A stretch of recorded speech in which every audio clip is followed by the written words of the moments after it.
Here's a wild story on Aaron Rodgers that came up today, and this is where we'll start. Obviously, we'll talk TJ Watt, potential trade, Detroit Lions, the whole nine, but I want to start with Aaron Rodgers and a story that emerged from the draft 20 years ago on the Pittsburgh Steelers, now quarterback. Speaking on the situation on what was in 2005, former NFL executive Doug Whaley, who at the time was the personnel executive with the Pittsburgh Steelers from 2004 and the 2005 draft, said that the Steelers almost went with good old Aaron Rodgers, saying, quote, "We wouldn't have had to trade up.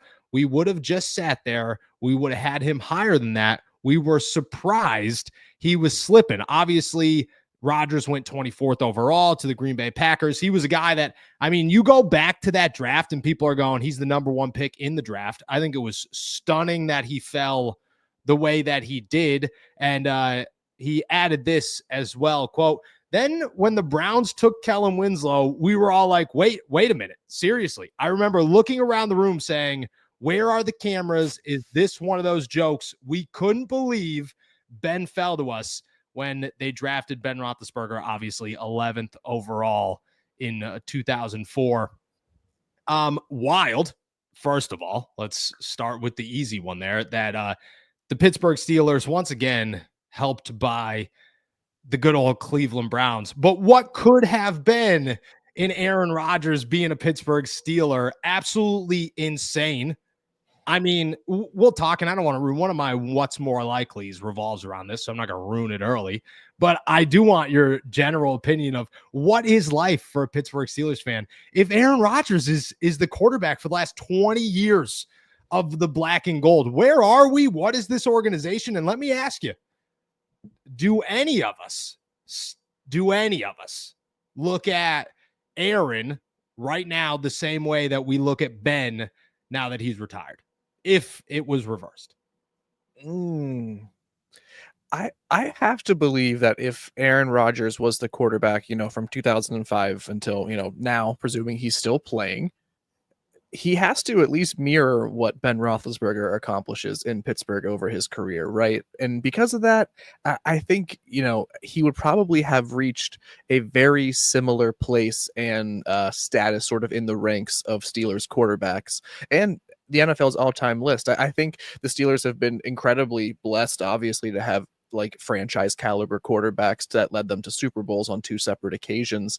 I think that would have probably happened if Aaron Rodgers had been selected in 2005, if the Steelers had missed on Ben Roethlisberger entirely in 2004. And would he be, if he had retired at that point, and would he be looked at today in a similar light? Yeah, I think the city of Pittsburgh still has a very fond look on Ben Roethlisberger and his time. And I think if Aaron Rodgers was in that position, he would be looked upon the same way. I think I agree. But I mean, your mind goes to so many places. I'll point this out. Green Bay loves Aaron. They don't dislike Aaron. My brother's a Green Bay Packers fan, and that guy still to this day loves Aaron Rodgers. He looks at it in a different light than I think the rest of the NFL. Like me and you talk about Aaron, it's like, all right, let's stick to football. Me and you talk about Aaron, and it's okay, there's the off the field weird stuff going on. My brother is strictly, this man is a god for what he has brought to the Green Bay Packers organization. And it's the same way with Brett Favre. Like nobody in Green Bay is sitting around going, that dirtbag stealing money from kids, allegedly. And they're just looking at it going, that man is like the sixth greatest quarterback in the history of the NFL, and I can't thank him enough for being a member of the Green Bay Packers. And I think we would just look at Aaron the same way. Absolutely nuts. Would you rather have Ben for 20 years or Aaron? Oof. Man. Now, that's a great question. 2 Super Bowls beats 1, I guess, but here, man, it's hard to ignore the totality of Ben Roethlisberger and his entire career when asking who would I have rather had for 20 years.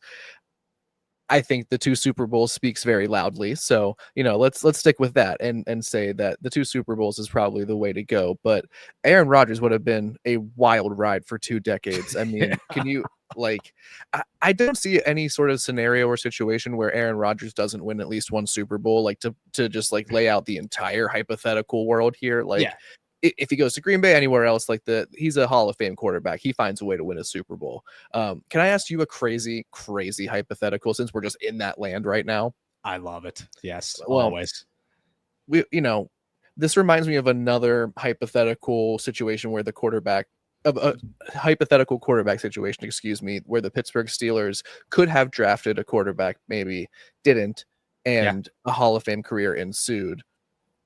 Dan Marino.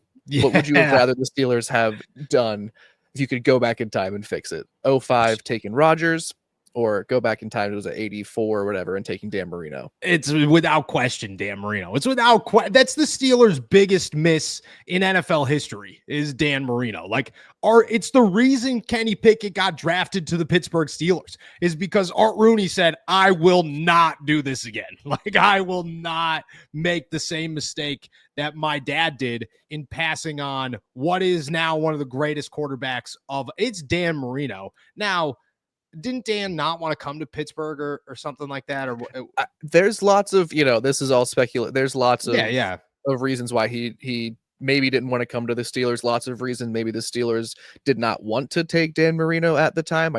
He reported he allegedly had quite the reputation as the Pitt quarterback. Yes. So, there probably was a lot of different mediating factors and variables in that equation. And the Steelers, if we talk about the Steelers being a team of tradition and of, the organizational culture being a very heavy factor now in 2025, talk about it back in the 80s. There was no shot. Like, you know what I mean? If there was any sort of character concerns, questions, or even the thought occurred, the Steelers were likely to pass on that player or to not want to associate with them at all. So times have changed for sure. But I mean, you hear lots as a Pitt grad and as a graduate of the high school that he attended as well. You hear some stuff.